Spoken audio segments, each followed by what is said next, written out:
다음에 기회가 되면 여호수아서를 계속 보도록 하겠습니다. 오늘은 여호수아서 3장 1절로부터 우리 13절까지 본문이 조금 길지만 우리 한 절씩 교독합니다. 또 여호수아가 아침에 일찍이 일어나서 그와 모든 이스라엘 자손들과 더불어 시딤에서 떠나 요단에 이르러 건너가기 전에 거기 유숙하니라. 백성에게 명령하여 이르되 너희는 레위 사람 제사장들이 너희 하나님 여호와의 언약궤에 매는 것을 보거든 너희가 있는 곳을 떠나 그 뒤를 따르라. 그러나 너희와 그 사이가 2000규빗쯤 되게 하고 그것에 가까이 하지만 말라. 그리하면 너희가 행할 길을 알리니 너희가 이전에 이 길을 지나보지 못하였음이라 하니라. 여호수아가 또 백성에게 이르되 너희는 자신을 성결하게 하라. 여호와께서 내일 너희 가운데에 기이한 일들을 행하시리라. 여호수아가 또 제사장들에게 말하여 이르되 언약궤를 메고 백성의 앞서 건너라 하니 곧 언약궤를 메고 백성의 앞서 나아가니라. 여호와께서 여호수아에게 이르시되 내가 오늘부터 시작하여 너를 온 이스라엘의 목전에서 크게 하여 내가 모세와 함께 있었던 것 같이 너와 함께 있는 것을 그들이 알게 하리라.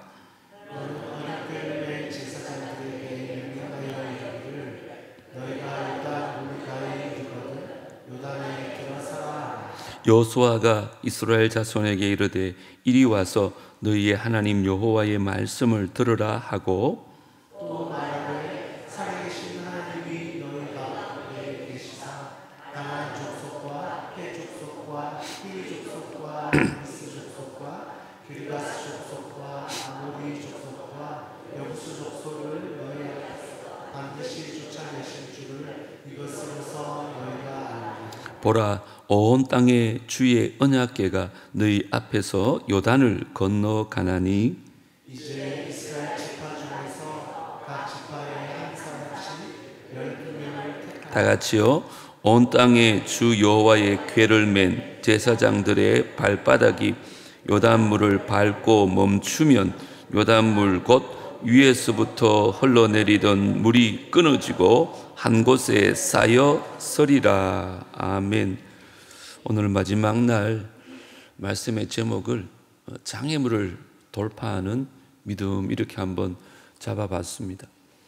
이번에 특세를 준비하면서 주제를 좀 강하고 담대하라. 물론 우리 전도주의를 앞두고도 그런 마음이 필요하지만 참 어려운 시대를 살아갈 때에 우리가 만나는 장애물 앞에 강하고 담대한 믿음이 필요하겠다. 이런 마음에서 그런 주제를 한번 잡아봤습니다. 이번에 여호수아서를 보면서 특별히 라합을 보면서 제 마음에 들었던 생각은 하나님은 특별한 사람을 들어 사용하는 것이 아니라 보통 사람을 특별하게 만들어서 사용한다는 것을 제가 다시 한번 느꼈습니다. 하나님은 라합이라는 보통 사람을 불러서 정말 특별하게 그를 사용하셨습니다. 이 라합을 통해서 여리고를 정탐하게 하신 하나님은 이제 이스라엘 백성들을 요단강 앞에 서게 합니다. 여러분 이스라엘 한번 가보셨는지 모르겠지만 요단강은 이 헬몬산에서 흐르는 물이 330km를 흘러가지고 갈릴리 호수를 지나서 사이로 흐르는 긴 강입니다. 이 강은 예나 지금이나 이스라엘을 자연적으로 경계선으로 지어져 있습니다. 다시 말하면 당시의 사람들은 이스라엘에 가려면 반드시 이 강을 건너야만 합니다. 이게 사실은 영적으로 큰 의미가 있습니다. 이 강을 가장 먼저 건넜던 사람은 아브라함입니다. 그리고 400년 후에 이제 이스라엘 백성들이 다시 그 강 앞에 서 있는 것입니다. 이 요단을 한 번만 건넌 게 아닙니다. 또 건너고 또 건넜던 것입니다. 아브라함이 요단강을 건너서 믿음의 자녀가 되었다면 이스라엘도 이제 여호수아와 함께 또 요단강을 건너야 합니다. 그게 어떤 의미일까? 오늘 그 말씀을 좀 살펴보려고 합니다. 그리고 이 요단강을 건너야 할 때 우리에게 정말 필요한 게 뭘까? 오늘 이 말씀을 들으면서 우리도 살다 보면 요단강 같은 장애물을 만날 수 있습니다. 그때 이 장애를 어떻게 돌파할 수 있는지 그 지혜를 배울 수 있는 이 새벽이 되어지기를 주름으로 축복합니다. 먼저 강을 걸려내면 믿음이 필요하다는 것입니다. 다시 말씀드리면 여러분들이 어떤 장애를 만나면 믿음이 필요하다는 거예요. 잠시 전에 말씀드렸지만 성경에서 이스라엘 백성들은 요단강을 2번 건넙니다. 한 번은 아브라함 때였고 또 한 번은 오늘 본문의 여호수아 때입니다. 그런데 아브라함 때는 아주 쉽게 걷는 것 같아요.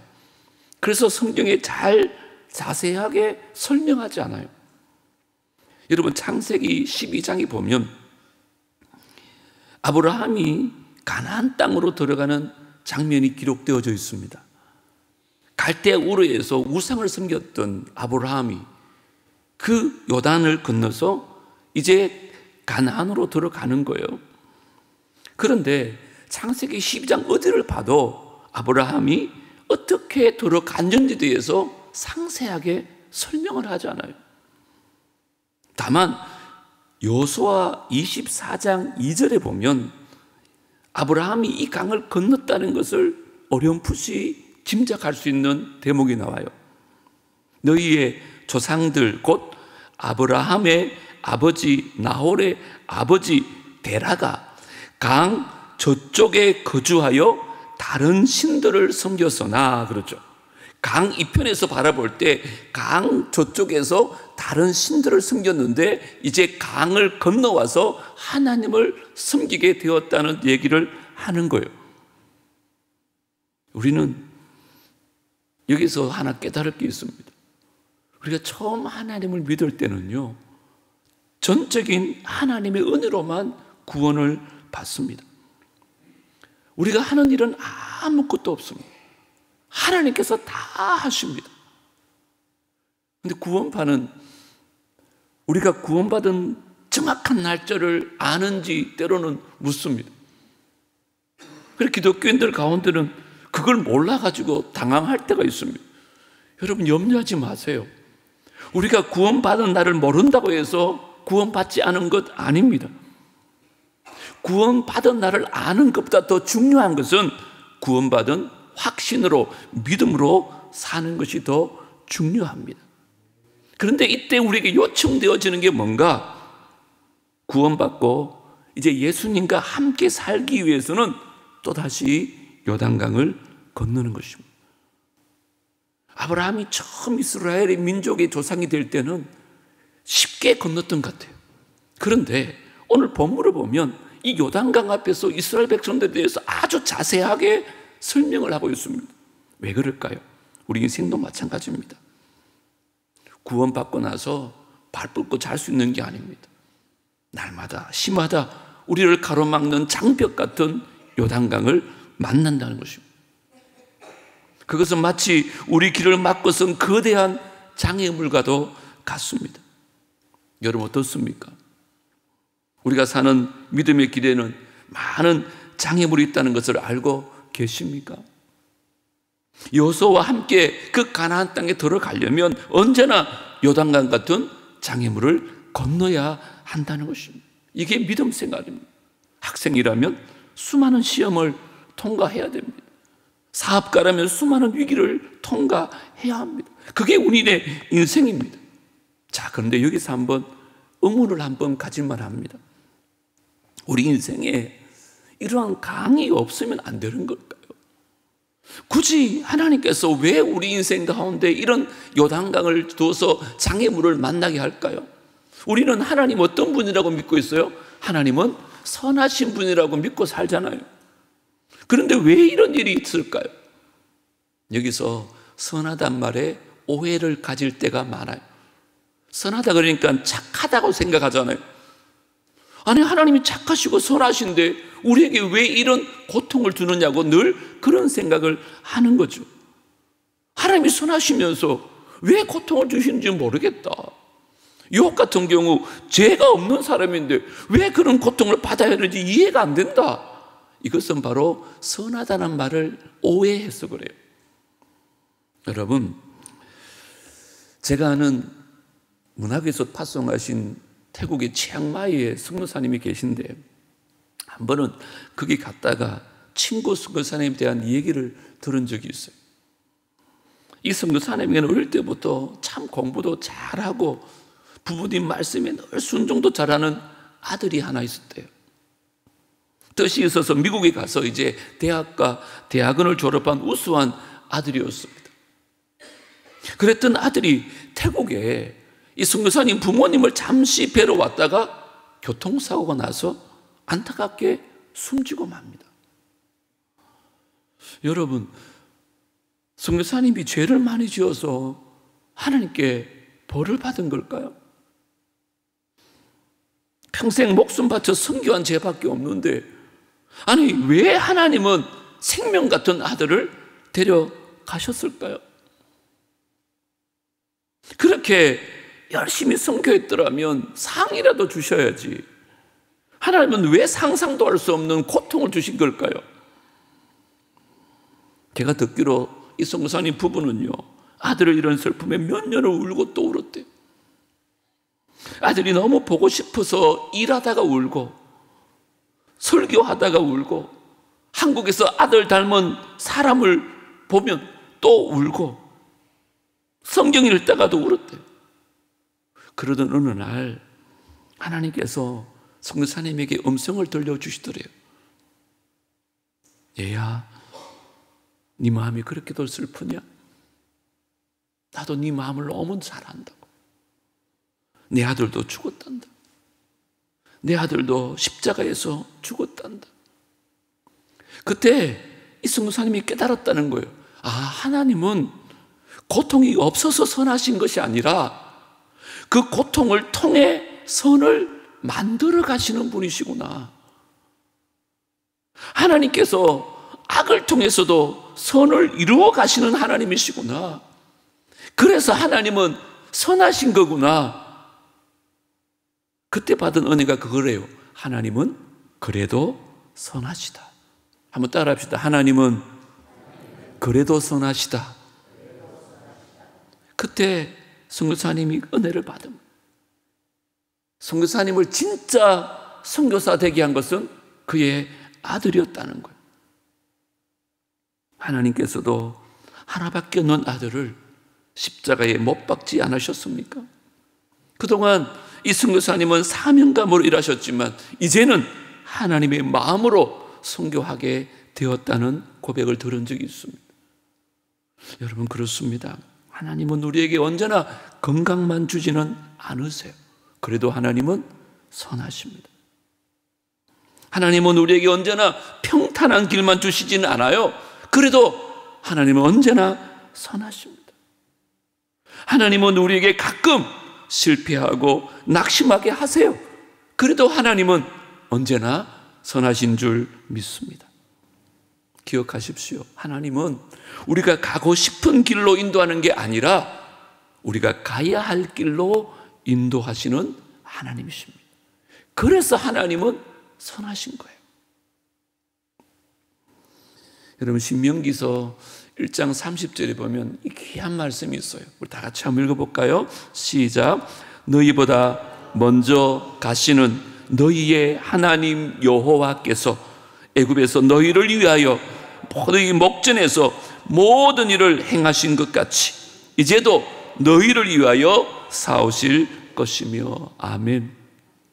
인생을 살면서 예수를 믿고도 많은 장애물을 만나게 됩니다. 우리가 그때부터 혼자가 아닙니다. 이스라엘에게 그랬던 것처럼 지금도 우리와 함께 하시고 우리를 위해서 싸우시겠다고 주님 말씀합니다.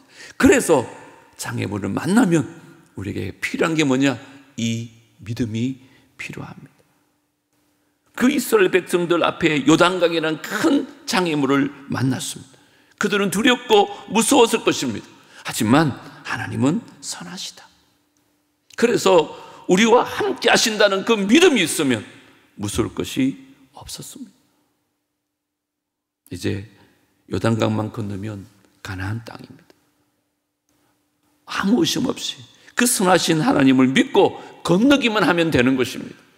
여러분 인생 가운데도 어떤 장애물을 만나더라도 믿음으로 돌파할 수 있는 은혜가 있게 되기를 주님으로 축복합니다. 두 번째, 참 귀한 교훈인데 내가 원하는 때를 기다리지 말라는 것입니다. 오늘날 이스라엘에 가보면 많이 실망하는 것 중에 한 개가 요단강입니다. 너무너무 초라하고 물도 쩔쩔 흐르고 아주 작습니다. 그런데 왜 그러냐 하면 이스라엘 정부가 이 갈릴리 호수의 수자원 보호라는 명목으로 댐을 만들어 가지고 그 밑으로 물을 못 오도록 막았기 때문에 그래요. 그런데 옛날에는 아주 큰 강이었습니다. 그래서 건너기가 쉽지 않았어요. 특별히 여호수아가 이 강을 건널 때는 더 힘들었어요. 그때가 5월이었는데 여러분 강물이 가장 많은 시기였습니다. 이스라엘은요 여름과 겨울밖에 없어요.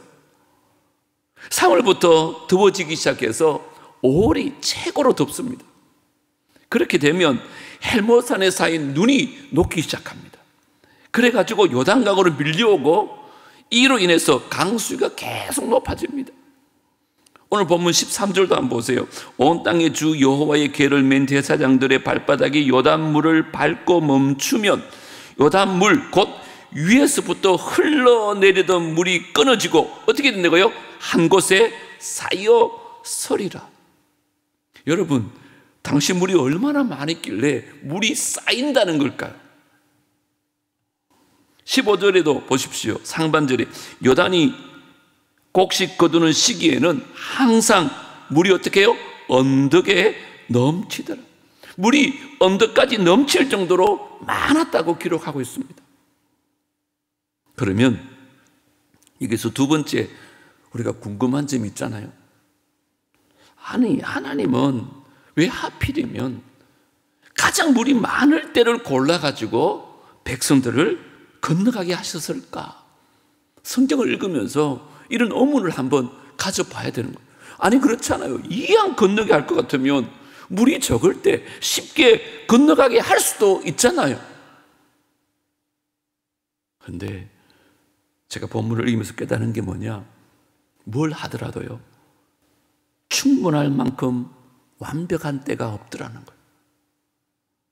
이스라엘 백성들은 하필 요단강을 건널 때가 가장 나쁠 때 건너게 하셨어요. 그렇다고 연기해 달라거나 더 좋은 때를 건너게 해달라고 기도하지 않습니다. 그냥 건너는 거예요. 그냥 믿음으로 건너는 것입니다.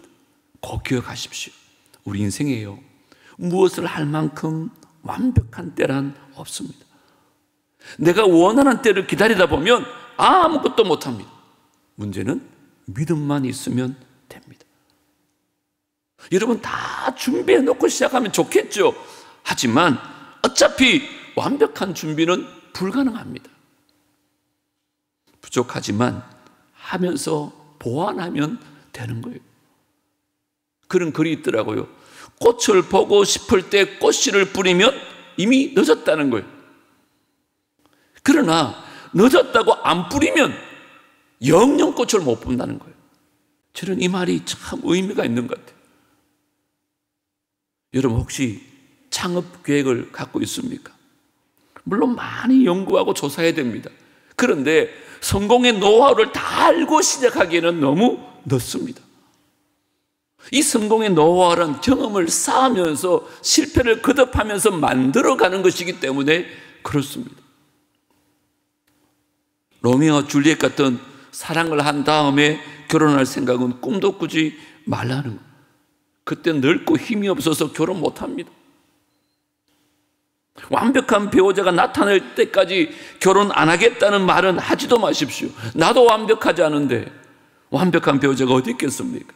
결혼은 완벽한 사람을 만나 하는 것이 아니라 내가 끝까지 사랑할 사람을 만나서 하는 거예요. 새들은 바람이 가장 강하게 부는 날, 그날을 잡아서 집을 만든대요. 한번 들어보셨습니까? 왜 그런지 알아요?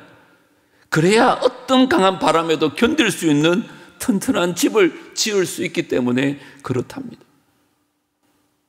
배추도요, 봄에 비닐하우스에서 재배하는 하우스 재배보다 한겨울 해남에서 재배한 월동 배추가 더 고소하고 오래 보관할 수 있다 그러잖아요. 그래서 값이 비싸잖아요. 무슨 말일까요? 혹독한 시련을 이겨냈기 때문에 그런 것입니다. 하나님께서 우리에게 가장 좋은 때를 모르는 게 아닙니다. 가장 쉽게 건널 수 있는 때를 모르는 게 아닙니다. 하나님 우리를 사랑하셔서 어떤 어려움을 만나더라도 그 어려움을 돌파할 수 있도록 그 믿음을 자라게 하시려고 때로는 요단강을 만나게 합니다. 그래서 인생의 가장 큰 위험은요, 한 번도 위험한 일을 안 겪어본 위험이라고 합니다. 한 여행객이 영국의 해안 지방을 여행하다가 그 해변에 갈매기떼가 죽어 있는 걸 발견합니다. 한국에도 이런 경우가 많다던데요. 옆에 그 갈매기를 치우고 있는 사람에게 이게 무슨 일이냐고 그렇게 물었습니다. 그때 그 갈매기를 치우는 분이 이렇게 대답했다고 합니다. 해마다 이곳에는 여행객들이 많이 찾아오는데 그 사람들이 갈매기들에게 과자나 사탕 같은 것을 던져준다는 거예요. 갈매기들은 사람들이 던져주는 맛있는 것을 받아 먹으면서 점점 자연에서 먹이를 얻는 방법을 잊어버린다는 거예요. 그 후 이 철이 지나서 여행객들의 발길이 끊어지면 먹을 것이 없어 이렇게 굶어 죽고 만다는 거예요. 편한 것을 찾다가 결국은 굶어 죽는 거예요. 여러분 그렇습니다. 우리 인생도 마찬가지고 신앙도 마찬가지입니다. 그래서 하나님께서는 편한 것만 찾다가 갈매기 떼처럼 죽일 수 없어서 우리 가운데는 장애물을 만나게 하는 거예요. 문제는 믿음입니다. 믿음이 있으면 희망을 가질 수 있고 현실을 마주칠 수 있는 용기를 얻을 수 있는 것입니다. 제가 좋아하는 말 가운데 지글러가 이런 말을 합니다. 해야 할 때 해야 할 일을 하다 보면 내가 원하는 때에 내가 원하는 일을 할 수 있는 때가 온다. 여러분 멋있잖아요? 내가 원하는 것, 내가 원하는 때만 기다리지 마십시오. 그런 기회는 안 올 수도 있습니다. 지금 내가 해야 하는 일을 믿음으로 감당하다 보면 내가 하고 싶은 일을 할 때가 온다는 거예요. 여러분, 하나님이 우리를 너무 잘 아십니다. 정확한 때에 하나님께서 우리를 인도하십니다. 이때가 하나님의 때인 줄 알고 믿음으로 그 요단을 건너고 장애물을 돌파할 수 있는 귀한 은혜가 있게 되기를 주 이름으로 축복합니다. 마지막으로 가장 중요한 건데요, 장애물을 만나면 하나님과 동행하는 것이 필요합니다. 여러분 1절과 2절을 제가 다시 한번 읽어드립니다. 또 여호수아가 아침에 일찍 일어나서 그와 모든 이스라엘 자손들과 더불어 시딤에서 떠나 요단에 이르러 건너가기 전에 거기서 유숙하니라. 사흘 후에 관리들이 진중으로 두루다니며. 여러분 2절 말씀을 잘 보십시오. 여호수아를 백성들을 3일 동안 요단가에서 기다리게 합니다. 여러분 왜 3일 후일까요? 그동안 뭐 했을까요? 성경에 보면 아무런 말이 없어요. 근데 3절로 이어지는 것 보면 하나님이 음성이 들릴 때까지 기다리는 것입니다. 그래서 3일 동안 모든 백성들은 침묵하면서 기도하기 시작하자 하나님이 드디어 말씀하는 것이 3절입니다. 다 같이 한번 읽겠습니다. 시작.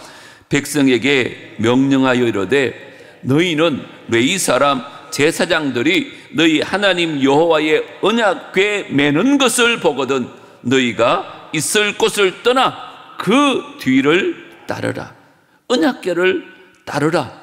이게 무슨 말일까 하라는 것입니다. 하나님 백성들은 우리 힘으로 사는 사람이 아니라는 것입니다.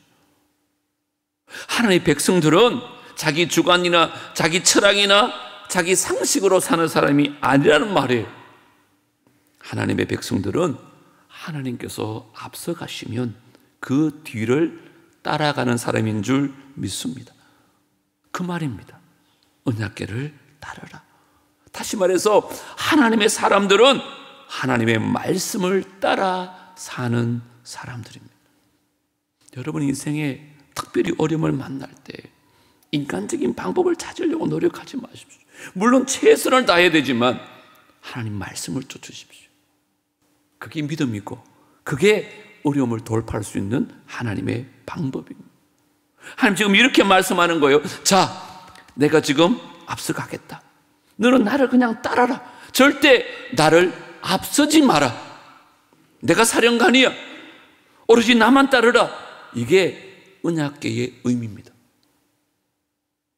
여러분, 언약궤에는 세 가지가 들어있는 거 잘 아시죠?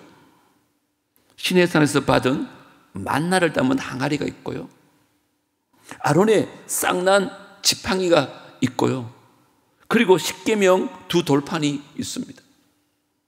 자, 이게 과연 무슨 의미일까? 만나는 하나님의 말씀입니다. 아론의 쌍난 지팡이는 지도력을, 하나님의 지도력을 말하고 있습니다. 물론 십계명의 돌판은 역시 하나님의 말씀입니다. 이 세 가지는 보이지 않는 하나님의 임재를 상징했습니다. 여러분 기억하세요. 언약궤는 하나님 당신이 아니라 하나님의 임재를 상징하는 것입니다. 하나님은 언약궤보다 훨씬 더 크신 분이에요. 그런데 그 하나님께서 그 작은 언약궤 안에 자신을 제한합니다. 이걸 성육신의 신비라고 말합니다. 언약궤가 하나님이 아니라 하나님께서 언약궤 안에 계셨습니다. 자, 이를 통해서 우리는 다시 한번 언약궤를 따르라, 이 말의 의미를 오늘 이 새벽에 한번 생각해 보자는 것입니다. 무슨 말일까요? 하나님께서 이스라엘 백성들에게 절대 요단강을 혼자 건너지 말라는 것입니다. 하나님과 동행하라는 것입니다. 어려움을 만날 때 여러분 혼자 그 문제를 해결하려고 하지 마십시오. 그래서 늘 어려움 앞에서 우리는 좌절하고 실망하고 또 실패합니다. 어려움을 만나면 하나님과 동행하십시오. 말씀을 붙잡으십시오. 그래서 빨리 가는 것도 중요하지만 사실은요, 올바로 가는 것이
아무런 의미가 없는 것입니다. 여러분 지금 앞에 놓인 장애물은 어떤 것입니까? 하나님은 왜 그 장애물을 만나게 하셨을까요? 낙심하고 좌절하라고 아니라 그 장애물을 돌파하라고 주님은 말씀합니다. 여러분, 하나님께 가까이 나가십시오. 사실은 그게 거룩입니다. 하나님은 그것을 위해서 우리를 장애물 앞에 놓습니다. 제가 책에 보니까 이런 말이 있더라고요. 죄 없는 행동이 거룩이 아니라 죄를 가지고 하나님께 나아가는 것이 거룩이다. 저는 설교 준비하면서 참 은혜를 많이 받았어요. 우리는 거룩 그러면 뭔가 좀 죄 없이 거룩한 걸 생각하잖아요. 그게 아닙니다. 그냥 우리 있는 모습 그대로 하나님께 나가는 게 거룩이래요. 나의 의로 하나님을 기쁘시게 하는 것이 거룩이 아니라 하나님의 의로 나를 변화시키는 것이 거룩이다. 그러면서 그가 이런 말 하더라고요. 향나무 앞에 가야 향 냄새가 묻어오듯 분수 옆으로 가야 물에 젖듯 하나님께 가까이 가야 그분이 내 속에 스며든다. 참 멋있어요. 여러분, 아직 여러분 앞에 놓인 요단강 때문에 두려워하고 있습니까? 오늘 이 말씀 꼭 기억하십시오. 강을 건너려면 믿음이 필요합니다. 제발 포기하지 말고 믿음으로 도전하십시오. 그리고 요단강을 건너기에 가장 좋은 기회란 없습니다. 내가 원하는 때를 기다리다 보면 평생 그 강을 못 건넙니다. 그냥 믿음으로 건너면 됩니다. 그러려면 하나님과 동행하십시오. 하나님과 동행하면 어떤 깊은 물도 쉽게 건널 수 있고 어떤 장애물도 쉽게 돌파하실 줄 믿습니다. 우리가 새세면 전도 축제를 앞두고 있습니다. 딱 3일 남았습니다.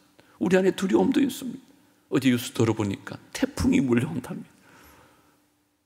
우리나라 관측 사상 120년 만에 처음으로 오늘부터 태풍이 밀려옵니다. 오늘 제가 말씀 준비하면서 태풍 뉴스를 들으면서 이야, 하나님께서 우리를 또 테스트하려고 그런 생각이 들었습니다. 여러분, 믿음이 필요합니다. 우리가 원하는 것만 다 채워지지 않습니다. 좋은 날씨에 좋은 분들 보내주세요. 물론 기도하지만 이때 하나님과 동행이 필요합니다. 그래서 특세를 하는 것이고 말씀을 듣고 믿음을 키우는 것입니다. 오늘 이 말씀 꼭 기억하시고 우리 인생 가운데 어떤 장애물을 만나더라도 믿음으로 승리할 수 있는, 강하고 담대함으로 승리할 수 있는 남부의 모든 성도들 되어지기를 주 이름으로 축복합니다. 우리 마지막으로 또 찬양하고 이 시간 우리 기도하십시다. 온 세상 위하여 나 복음 전하리. 만 백성 모두 다 나와서 주 말씀 들으라. 재중에 빠져서 헤매는 자들아, 주님의 음성 듣고서 너 구원 받아라.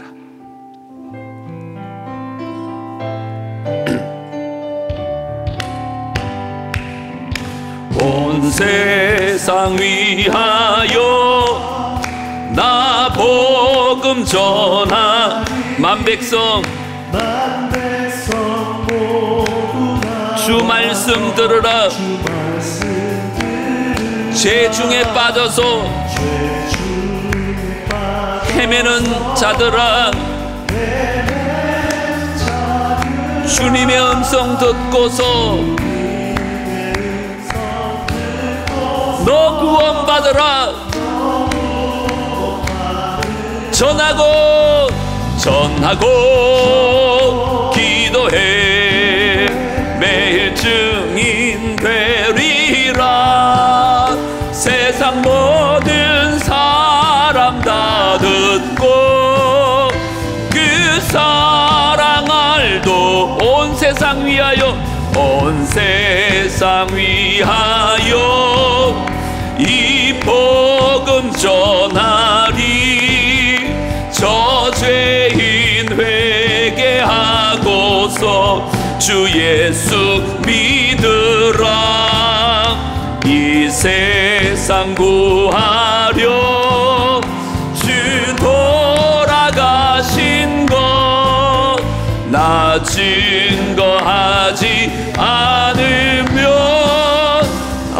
사랑 모를 전하고 기도해 전하고 기도해 매일 증인 되리라. 세상 모든 사람 다 듣고 그 사랑 알도 온 세상 위하여 온 세상 위하여 주의 임하니 주 예수 이름 힘입어 이 복음 전하자.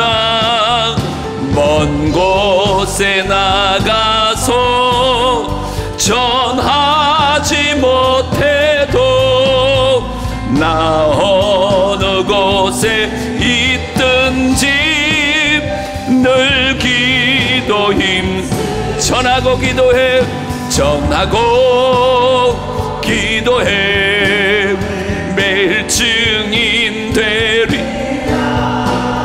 세상 모든 사람 다 듣고 그 사랑을 전하고 기도해 전하고 기도해 매일 증인 되리라. 세상 모든 사람 다 듣고 그 사랑을 전하고 기도해 전하고 기도해 기도해 매일 증인 되리라. 세상 모든 사람 다 듣고 그 사랑을 도록. 우리 시간에 특세 마지막 날입니다. 5일 동안 주신 말씀도 참 귀하지만 오늘 주신 이 말씀 오늘 꼭 붙들고 내 삶에 어떤 요단강을 만나더라도 어떤 장애물을 만나더라도 이제 믿음으로 그 강을 건널 수 있도록 해달라고. 그냥 내가 원하는 때만 기다리다가 세월 허송하지 않고 믿음으로 인생을 돌파하게 해달라고. 그것 가운데 하나님 내 혼자 힘이 아니라 내 능력이 아니라 하나님과 동행하는 말씀을 붙잡을 수 있는 하나님을 따라갈 수 있는 은혜가 있게 달라고. 우리 주님 한번 외치고 주신 말씀 기억하며 통성으로 기도하겠습니다. 주여 하나님 아버지여 참으로 감사합니다. 오늘 특세 마지막 날 귀한 말씀으로 내주신